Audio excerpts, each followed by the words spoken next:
Tonight is our question and answer night, and the question we're going to be exploring is, what is Judaism? Now, I find questions like this very difficult because I know when we're talking about a religion we don't belong to, it can be difficult to accurately represent what they believe. For example, as me, a member of the Church of Christ, I've only experienced two situations in my life where I explained my beliefs to someone else. They understood it and could comfortably repeat it back to me, and I could actually agree with what they said. Maybe you've had similar experiences, but that's the extent of my experience in that. And so I'd like to emphasize that this is a subject that I do not consider myself an expert on. It's a very large subject, and so I will have to be very, very general. And the question is how are we going to answer this question? After all, depending on how you want to define Judaism, you could say Judaism has been around for 4,000 years if we want to go all the way back to Abraham. However, I think maybe in order for the sake of time, a way that we could understand the Judaism that exists today is to talk about how and why it developed and what caused it to develop the way it was. And unfortunately, we will not be able to go into maybe too many details of how it is practiced today, but we can talk about the rationale behind it and its approach to seeking God. Now, the goal of this sermon, of course, is to understand what those who practice Judaism believe for, one, the sake of peace. As we see in Romans chapter 12, verse 18, it is our job to do the best of our ability to live in peace with others, and of course, the best way to do that is to understand what they believe. Second of all, the goal is to understand so that we can evangelize better. As we see in Matthew chapter 28, verses 19 through 20, we have a responsibility to seek and make disciples of people of every nation. And the best way to do that is to understand what they believe. So let's see, where do we begin? Well, allow me to make some very general summarizations of the biblical narrative until we get to the exile, then we'll slow down just a little bit. What we find in Genesis chapters 1 through 11 is that due to humanity's continued failure, God calls a man by the name of Abraham to make a people for his own self. And then he utilizes Moses to teach his people his will and how to become this ideal people. And then he utilizes Joshua to give them their inheritance in the land of Canaan. But as we read the biblical narrative from the book of Judges on, we find that they always failed to do what God required of them. They had some good periods, but for the most part, they failed to keep God and his Torah. Now, because of this, God sends them into exile. He sends the northern kingdom into Assyrian exile, and then he sends the southern kingdom to Babylonian exile by the hand of Nebuchadnezzar. Now, this is where we really need to start to begin to understand how Judaism was shaped into what it is today. One of the first things we need to observe is that during this time, the temple was destroyed, the kingship of David was lost, and from this point on, more Jews would live outside of the promised land than within it, and that is still true today. Another thing to note, maybe something minor but still important, is around this time, the term Jew starts to be used because the Jews, they lived in Judah, so they were referred to as Jews. And of course, this is where we get our term Judaism. Some have suggested a more accurate term would be Judaism, but Judaism is the term that everyone else uses, so that's what we're going to use tonight. Now, during this time period, and even a few hundred years before, the prophets anticipated not only Israel's exile, but what God would do in later times. And not only how God would punish them, but how God would bless them and the world. And I'm just going to generally summarize many of the promises that were made to them. It was promised that there would be an end to their exile, that the line of David would be restored to the throne, that there would be a new temple created, that all the tribes would be reunified, that there would be a final judgment, a resurrection of the dead, there would be peace between Israel and her enemies, and God would live with his people. Now, we don't have time to go into the logistics of how each of these have and maybe will be fulfilled. That's another topic for another lesson. But this is generally speaking the picture that is painted in the prophets. And elements of this, at least to some degree, at least partially, were fulfilled in the days of Cyrus. It is through him that when he and his Persian Empire take over the Babylonians, they allowed the Jews to return to Judah. But only a small fraction do. Most actually stay in throughout the now Persian Empire. But those who returned home awaited the promises of God. And after they return home, the land of Judah actually changes hands multiple times. For a while, the Persians are in charge, and then Alexander the Great eventually takes over the Persian Empire, and then his empire is divided among his generals, and his generals and the descendants of his generals essentially take turns controlling the land of Judah. Now, often the Jews lived in relative peace, even though they did not have full independence. But in the 2nd century BC, there arose a king by the name of Antiochus Epiphanes IV. Try saying that 10 times fast. And I've even heard him described as being more cruel than Hitler to the Jews. I know that's saying something. Now, what Hitler did was on a mass scale, but what Antiochus did on a small scale was terrible. We don't have time to go into all the graphic details, but it wasn't good. He tortured the Jews. He killed them. He forbade them from following the law of Moses. He burned the scriptures. He turned the temple of God into a temple to Zeus. Just anything he could have done wrong, he did. And this caused a revolt led by Judas Maccabeus, Judas the Hammer. And he was able, he and through his followers, were able to restore Jewish independence in 141 BC. And at this time, when the Jews had their independence, we see the rise of various groups who try to establish what they think Judaism ought to be in Israel as they await for the Messiah. It is in this period that we have the rise of the Sadducees. They are in control of the temple, and they often work closely with the Hasmoneans, the dynasty that rules Judah at that time. But there was one group that also arose called the Pharisees. This is where they come into the picture. And I want us to make a special note of the Pharisees because they are primarily what shapes the future of Judaism and the Judaism that we see today. Now, the Pharisees were not happy with what was going on with the Sadducees and the Hasmoneans. They felt that they did not pick the right people to be the high priest, that it was supposed to be specifically from the line of Zadok, but it seemed that they were more arbitrary in who they selected to be a high priest. And not only that, the Hasmoneans actually merged the idea of kingship and the high priesthood together. And as you know from the Hebrew Bible, that's something that's supposed to remain separate. Kings are supposed to be kings, high priests are supposed to be high priests. So they're basically doing their own thing with the temple and the priesthood. And the Pharisees are reasonably upset with this. And so they focus their time and energy in their local communities, in the synagogue, teaching people about Torah and God. And though they still acknowledge the temple is important, they feel it's essentially been corrupted, and so they do not emphasize the temple as much. And this will all become important later. Another important feature of the Pharisees at this time that we need to acknowledge to understand how Judaism develops is their idea of oral tradition. And this is something very peculiar to the Pharisees.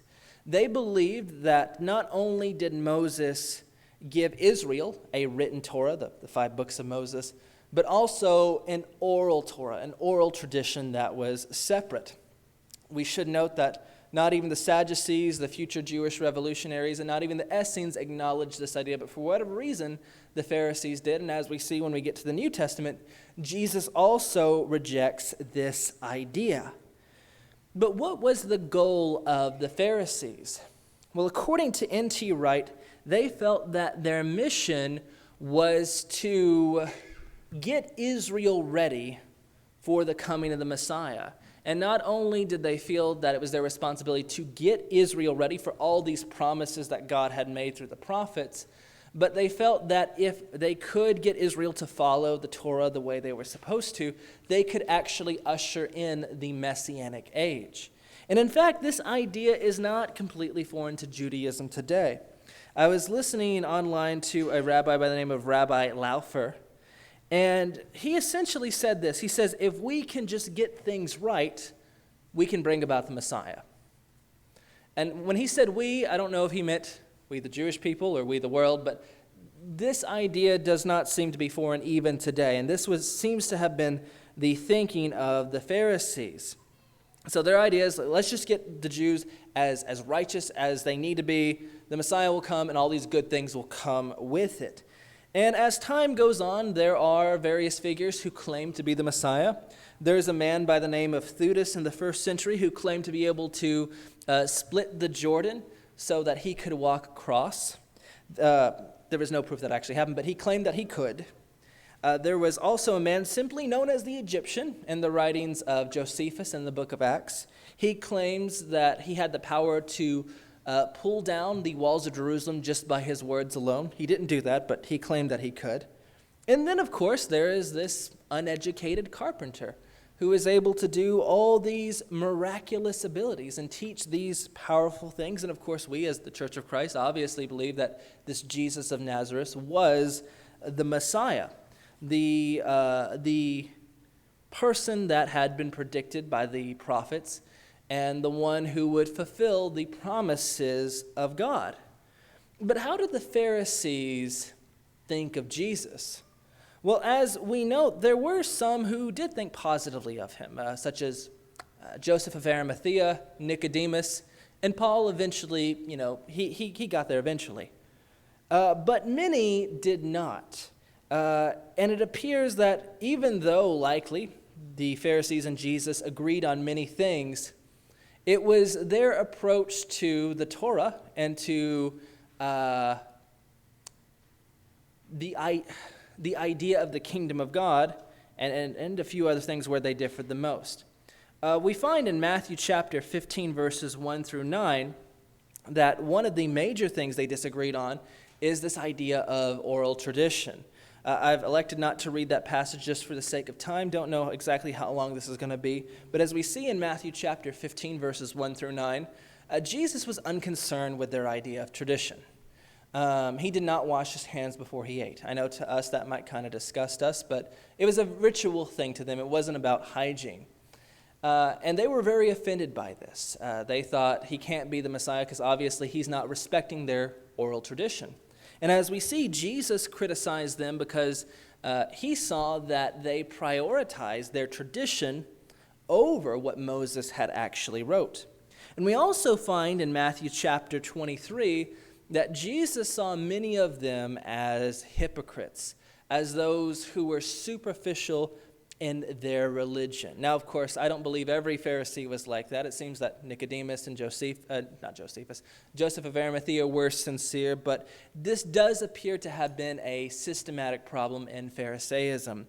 And we note that this was not just recorded in the New Testament, but we have other Jewish documents like the Damascus document and the Testament of Moses that criticize the Pharisees for acting holy, but actually being more focused on their decadence and their luxury. Now, as time went on, after the death of Jesus of Nazareth and the demonstration of the empty tomb, we see that the Jewish people responded to this in different ways. Some, like Gamaliel, essentially said, "Hey, live and let live. We'll see what happens. We'll see if this is from God or not." Others persecuted, but there were some who converted. As we see by Acts chapter 4, verse 4, we know that at least 5,000 Jews had converted to Christianity, which on one hand sounds like a lot, but in the grand scheme of the Jewish people, it's actually not a lot altogether.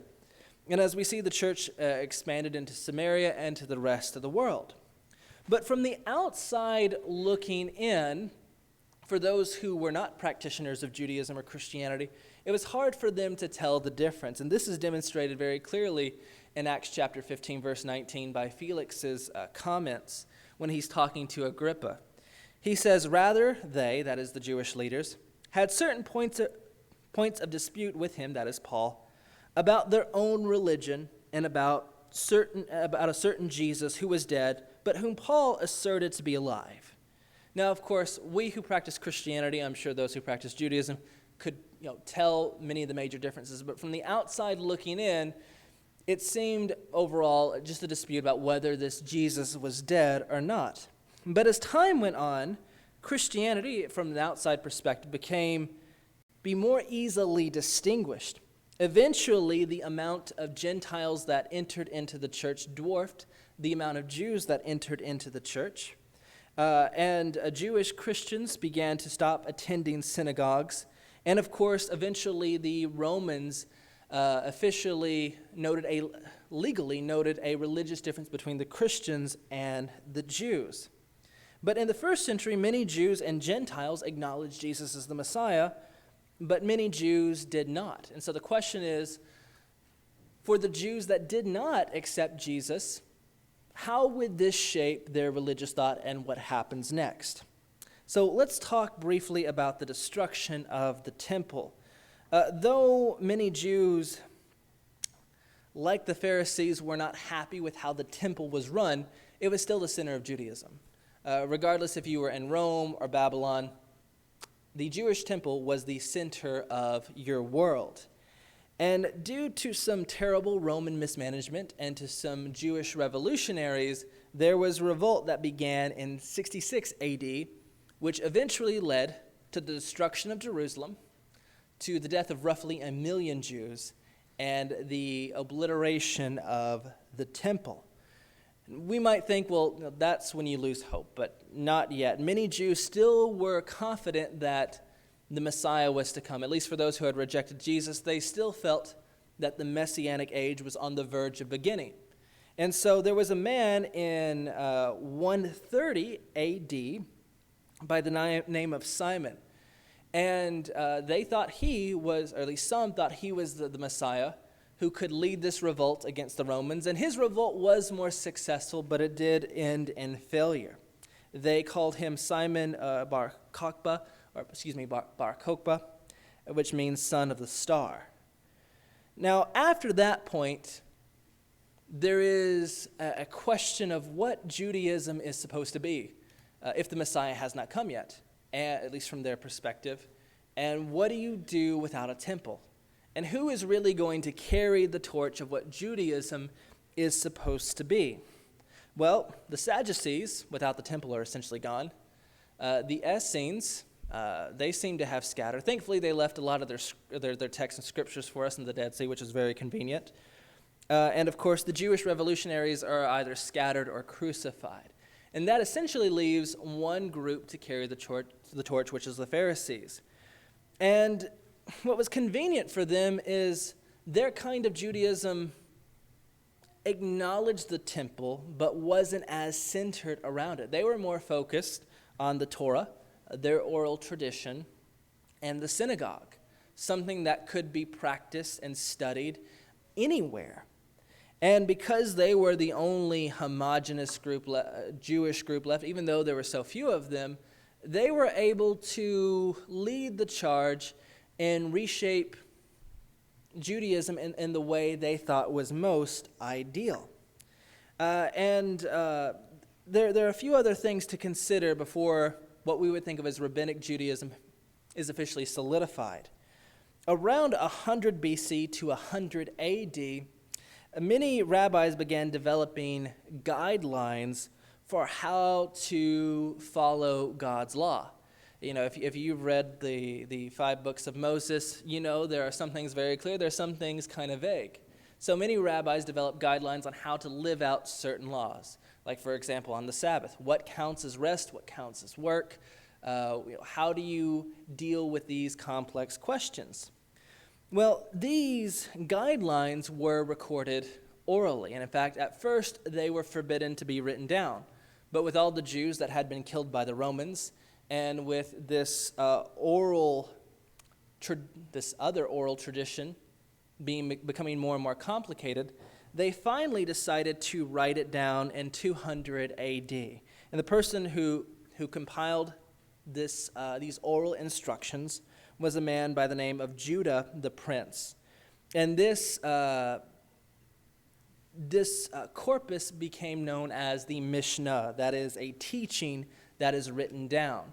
And the Mishnah becomes one of the foundational texts of Rabbinic Judaism, because you have the Torah and the entire Hebrew Bible, but then you have all these other teachings from these various rabbis.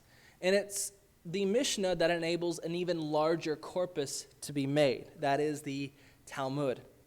Over a few hundred years, both in Palestine and in Babylon, various rabbis began to get together in their academies, and they talk about the Mishnah. They comment on it, they debate about it, they discuss it, they discuss issues that have arisen since it has been completed. And eventually, these other comments and debates get written down, along with other stories and portions of sermons and aspects like that. And eventually, two texts begin to be compiled, such as the Jerusalem Talmud, which is completed in 450 A.D., and then the larger Babylonian Talmud completed in 550 A.D. And this allows many of these other oral traditions and rabbinical comments to be solidified in one corpus. And it allows this kind of Judaism to solidify. Of course, there's always been this oral element to it, but now that it has been written down,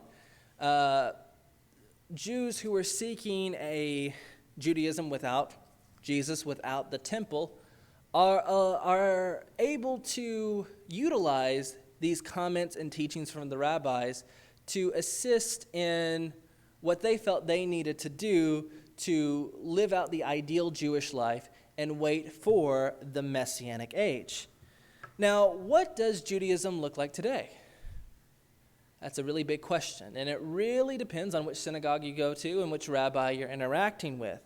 There, of course, are the ultra-Orthodox and the Orthodox who follow very rigidly these rabbinic interpretations of the Hebrew text. And they may have developed, some other little traditions along the way, such as a reference to the style of clothing and things like that. But then there are those who would be called Reformed Jews, or who practice a Reformed Judaism, who utilize the Torah and the Talmud, but they focus less on the ritual aspect of things and more on the ethical aspect of things. And then there is conservative Judaism, which seeks a balance between the Orthodox and the Reformed. They would say the Reformed have gone too far in trying to change things, but the Orthodox require too much, or standards are not realistic. And of course, there are many other, but these are some groups that characterize some broad approaches to Judaism today, though there are many more. Now, I want us to briefly explore a question that we're probably, as Christians, are very interested in, and that is, what about Jesus? As we see when we look at the New Testament, we see why certain Pharisees rejected Jesus as the Messiah. But of course, the question is, why do many Jews today still reject Jesus as the Messiah? Now, not every Jew does. There are what we call Messianic Jews who do believe that Jesus is the Messiah. But for the most part, Jesus' Messiahship is rejected. And this is a really big subject, and it's a really long debate, and you can go a lot of different directions. But I do want to address one objection that comes up very frequently, and it's the idea that Jesus did not fulfill everything that the Messiah was supposed to do. In order to explore the nuances of this issue, let's briefly look at Isaiah chapter 10. Actually, I mean Isaiah chapter 11. Let's briefly look at verses 1 through 4. Isaiah chapter 11, verses 1 through 4.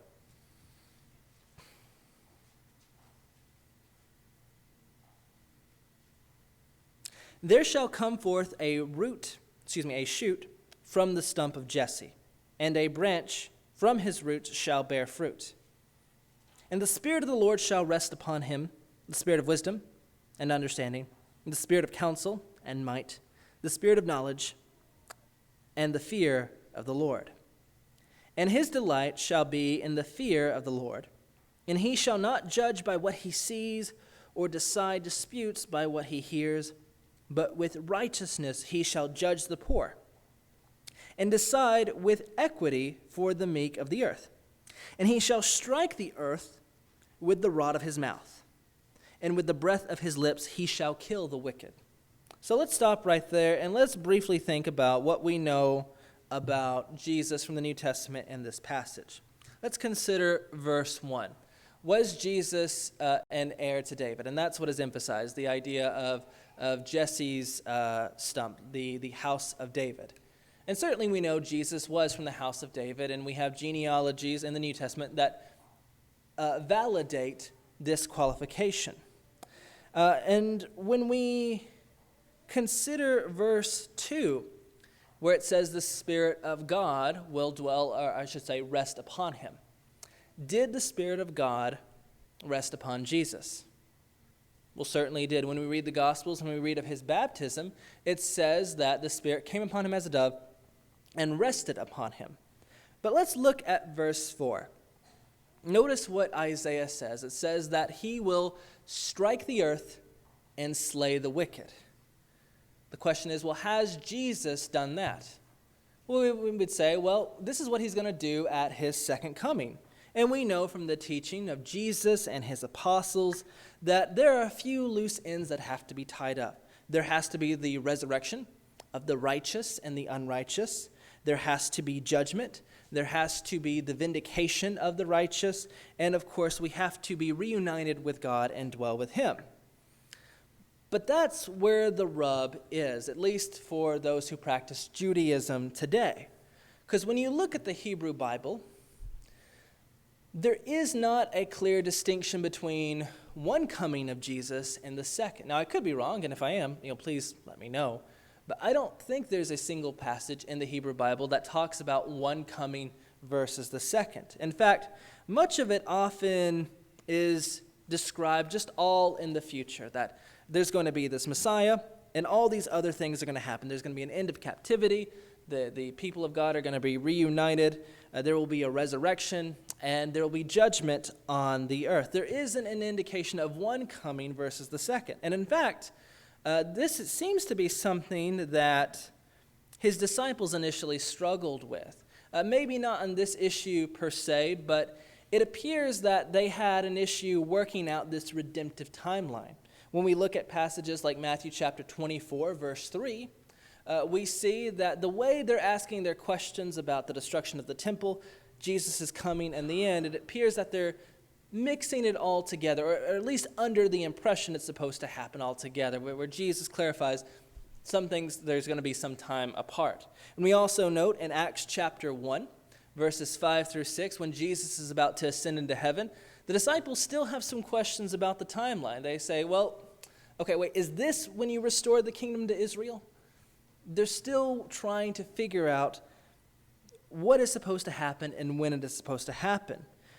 And for many people who just have the Hebrew Bible and they see these expectations of what is to happen, at least from the future perspective of the prophets, they think, well, it doesn't really look like Jesus did everything he was supposed to do when he came. And they ignore the idea, well, maybe there can be two comings. But if you are studying with a Jewish person and you do have to deal with this issue, where can you start? Let's consider maybe Genesis chapter 15, if you'll turn with me there. Genesis chapter 15. And let's look at one other example of a prophecy that maybe we can use to demonstrate a particular issue or an aspect of prophecy. Let's look at Matthew chapter 15, verses 13 through 16.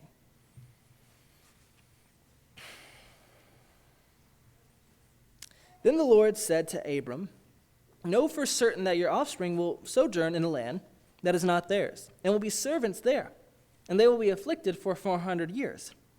But I will bring judgment on the nation that they serve, and afterward they shall come out with great possessions. As for yourself, you shall go to your fathers in peace. You shall be buried in a good old age. And they shall come back here in the fourth generation, for the iniquity of the Amorites is not yet complete."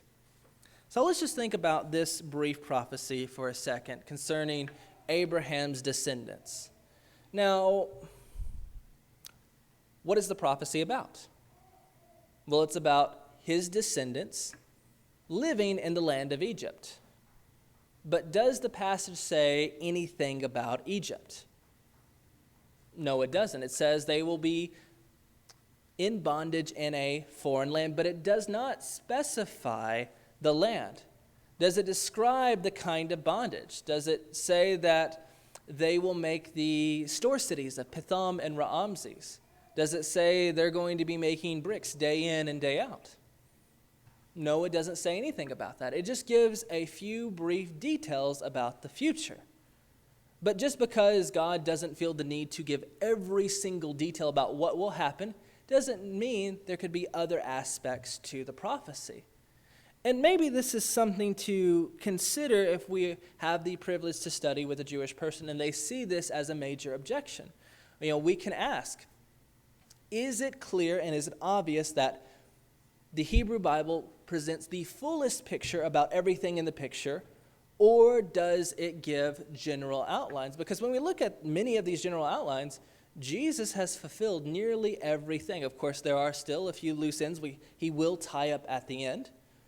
But does the fact that there are a few things left to do indicate that does the fact there are a few loose ends to tie up indicate that he failed to fulfill the others? At least for me, I don't think it does, but this will be the kind of discussion you might need to be prepared to have if you are studying with a Jewish person. Emphasize what Christ has fulfilled, and then explore the idea, well, does the Hebrew Bible at least negate the idea of a second coming? Would that be outside of what God would desire to do? Let's consider just a few other elements of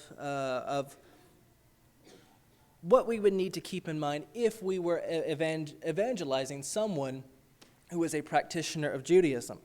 One helpful piece of advice when you are talking about the scriptures, especially their scriptures, it might be polite not to refer to it as the Old Testament. Now, of course, we think it's the Old Testament, but there are specific connotations of that. Of course, we acknowledge that the Sinaitic covenant has been fulfilled, but maybe if you're talking to a Jewish person for the first time, it might be polite not to use terminology that implies they're wrong on the front end. Maybe you can get to that later, but maybe that's not the first place you want to start.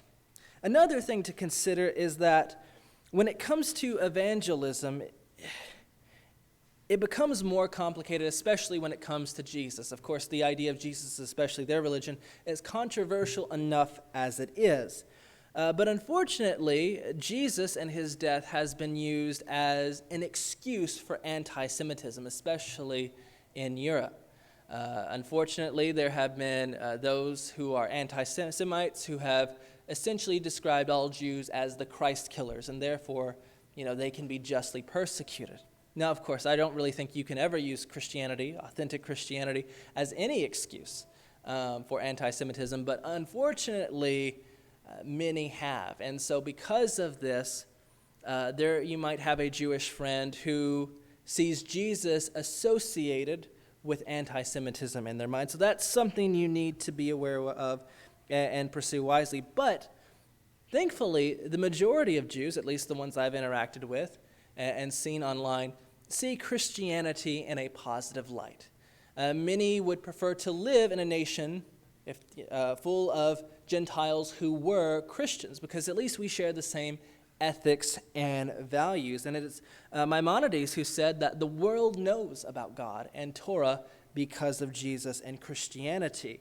And in fact, I was talking to a rabbi the other day, who, even though I was a Christian minister, he said, hey, if we ever have an opportunity to help our community together, just let me know. And that's how he saw me in a very positive light. And I think that's encouraging that when we are trying to talk to our Jewish friends, whether at work or in our neighborhood, odds are they will have a positive view of Christianity, but there is a chance that they may not, and that's something we may need to be aware of.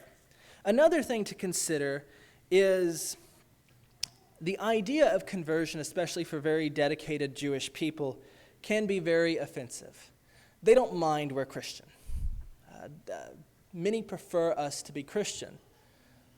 But when we try to present Christianity to them, for them to change and convert and accept Jesus as the Messiah, that's when it becomes more of a sensitive subject, because they see that as us asking them to become an idolater or to betray the covenant that they feel that they are a part of. And so while we do have an obligation to teach everyone we have the opportunity, that we're given the opportunity to do so, we need to keep some of this baggage in mind and proceed gently and wisely and in a spirit of love. And if you have any other specific questions about this subject, I did have to cut out a lot, so if you have any other questions on this subject, just please feel free to let me know. If you have any other questions at all, please put them in the question and answer box. But if you're here tonight and you've studied the life of Christ, maybe you've studied the Bible, and you do conclude that Jesus is the Messiah, the one whom God has used to fulfill all of his promises, and you're ready to commit your life to him because you have faith that he is the Messiah and you're willing to repent of your sins and put him on in baptism, we'd be glad to assist you with that right now. But if you're here tonight and you simply need the prayers of the congregation for whatever reason, we'd love to go to God on your behalf, and we know that he will give you the wisdom and the strength that you need to deal with whatever is going on in your life. But if there's anything we can do for you spiritually, please come forward as we stand and sing.